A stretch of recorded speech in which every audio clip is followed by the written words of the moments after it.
Elevado tengo el ki, suelto furia tras el mic. El porco va atrás de mí, sospechosa la facha de Maladín. Astuto cual mandarín. It's time to go.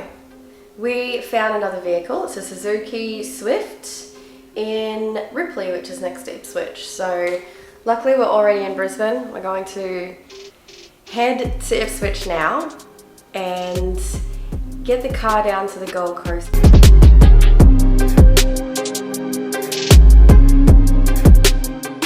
What do you think of the new car? Far out. It's actually so good, man. I can't believe it. So this is a Swift.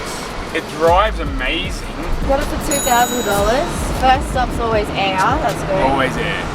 You know why? Because 9 times out of 10 no one checks, and funnily enough the front tyres had 20 psi in them. Oh. Yeah, so like I put 38 in them. Normally that's like a good going rate on the street. Could you tell me right quick what would be a better motor for my Skyline, a Gallo 12 or a Gallo 24? 24. I didn't know pizza places made motors. Man, it drives so good. It just That's like good. It goes into gears nicer than any car that I've felt.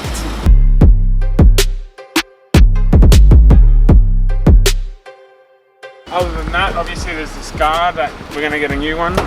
Yep. The air compressor. They said a mechanic quoted them $1,600 to fix the aircon compressor. That's a lot. That's a lot. We need to fix this. And they actually cleaned it, so this is the cleanest vehicle we've collected. They were really nice, hey? They're really cool. I liked them. Yeah. We're just on a random road. Oh, hello. Hello. We're here because we're meeting a man for an air conditioning compressor.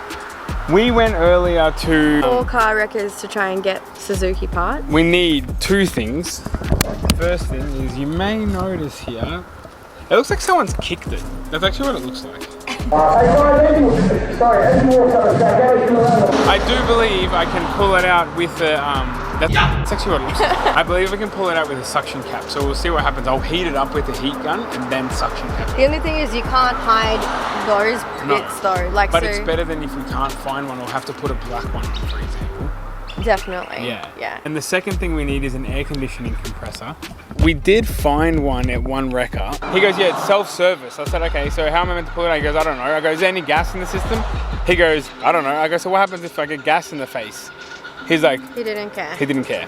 He goes, go and find the toolbox, find some tools that you might need, and go and pull it out yourself. Anyway, I looked at the toolboxes when you first walked in, and there was like random sockets. Like they weren't all in there. It was just like this size, and like a 13, then an 8, then a 6, then an 18. So you're looking for the right tool to get it out.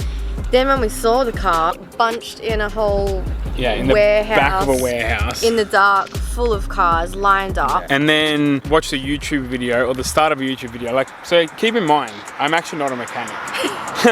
He's a YouTube mechanic. I'm a YouTube mechanic. I mean, I got tools, and then like you just watch it and you just be completely present. You have to, 100% present. Where did I pull this off? Where did I pull this off? And then when you're putting it all back together, it's easy. So watching the start of the YouTube video, and it says that you pretty much have to pull off the air conditioning condenser, which is at the very front of the vehicle as well, to then get it off. I kind of, at that point, I was like, I don't want to do this with bad tools. And in the dark. However, we are now in this random suburb. Called, it's technically near Capalaba. Oh, Mount Cotton. Sheldon. I found a guy that's wrecking literally the same color, sold the guard already, devastated. He still has the air conditioning compressor. He's told us $100 he'll do it for, and he's already pulled it off the car. So an extra $20 probably saved us 3 hours and a drive. But you still would have been probably pulling it out, and you would have been black. Yeah, I didn't have anything to wash my hands. It would have... How crazy does that sound, coming down the hill? Oh, it reminds me of the trucks, the buses in Bali. The bus in Bali that has that sound? And then the truck in Bali. The truck. Yeah. Anyway, so back to the video. Sorry about all that noise. Yeah, so we come here, get the part off this guy, drive back to the Gold Coast, get the air conditioning fixed, and then we're pretty much good to go. I think we'll have it sold this week. Started raining, so we're in the car. We believe that wasting our time, I mean, and it's not for everyone, this is really my personal belief. And yours? Mommy's 50-50. She just looked at me and like huffed. Depends if it's a career If it's or a career, it's a job. I mean, like, but if it's a purpose of working full time just to make a living and you're not enjoying it and you're wasting time, then that's a different story. But if you are exchanging time for money, but it's your passion, it's your purpose, then it's a different story. I guess. So But, I mean, you could do that without working 38 hours in a job. you can't if it's a career. Then maybe you can do your own thing with the knowledge that you know from your career that you've done over the period of time. But it doesn't necessarily have to be your own thing. Like a doctor or a heart surgeon or a specialist, they are at the top of their field for, you know, where they need to be. I mean, but none of them have a life. They all just work all the time. Sorry about that. There is phone calling. It is random number. You want to work in your passion. Anyway. 100% work. That's what life's about. That's what life's about. Is finding your purpose and what you're passionate about, and picking the thing that you love the most that ticks both of those boxes. That you're passionate about it, and you feel like it's your purpose in life for being here. But obviously, don't waste time. You know, don't like just waste time to work to make a living. Probably is a better way to put it. I don't want to get a job for 38 hours a week. I refuse. Instead of going and getting a job to pay for rent, because that's the majority of what everyone thinks about. Oh, you know, I need to get a job because I need to pay for rent. You know, doing what we're doing with a car, let's put it into perspective. Like, we found a nice place down in Currumbin, $600 a week. You know, that's $2,400 a month. And the car, we bought it on Tuesday, we sold it on Friday. This is like 4 days, keep in mind. We made $2,688 on that vehicle. You know, to create that $2,400, it's not a lot. And it can only take 3 days of your entire month and you're able to pay for rent.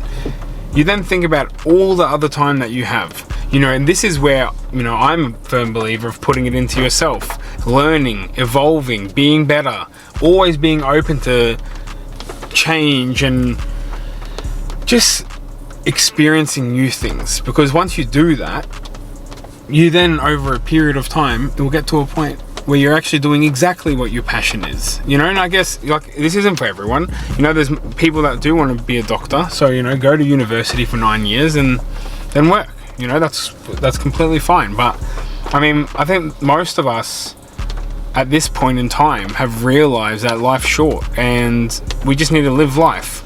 And you know, it's a lifestyle choice. It's not just like, oh, I'm going to go and do this and that's it. It's your lifestyle. Absorb it, embrace it, enjoy it. And I'm finished with that. All right, we've been sitting here. I mean, we made that video earlier saying that we were waiting for someone, but now the time has come where he was meant to be here. He said 1 o'clock. It's now 1:30. We've sent him 5 messages and he's still not here, and he hasn't replied to any messages. So yeah, I mean, it's definitely not convenient. It's actually very inconvenient. We've wasted a lot of time, which is just not ideal scenario for anyone. But on the flip side, which is the good side, not the bad side, the fact that this has only happened to us once. Okay, so the audio cut out, and I mean, there wasn't much to listen to anyway. I was just sitting there rambling on about the fact that the guy wasn't there. We actually didn't end up doing anything to the car. We just did a basic service. We weren't able to fix the guard. We weren't able to get an air conditioning compressor, and we just sold it. We put it up for $2,600 after a wash. We spent around $167 on it. We made $432 profit. On to the next car. That one was a beauty. The convertible. The car only had 131,000 kilometers on it. Drove like a dream. Surprisingly, we actually loved it. And I mean, if we weren't doing a challenge, we most likely would have kept it. But everything has to move on. We bought that one for $14,000. We spent a little bit of money on it.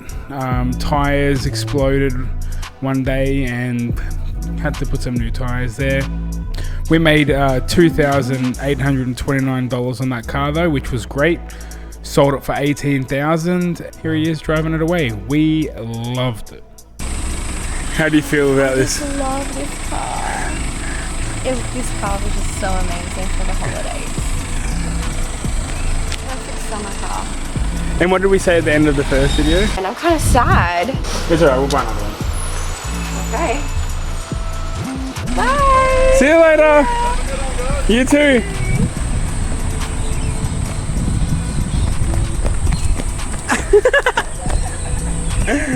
Remember what you said at the end of the BMW episode?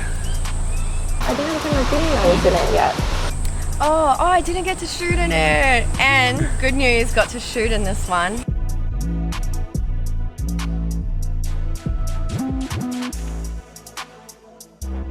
And it was actually a better car than the last BMW, so the footage went really well. You!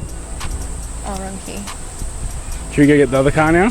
Para ellos en el mundo, eso les traje un kit. Elevado tengo el kit, suelto furia tras el mic. El puerco va atrás de mí, sospechosa la facha de malandrín. Astuto cual mandarín, abordamos un carril. La calle sabe la sombra y reconoce que el perfil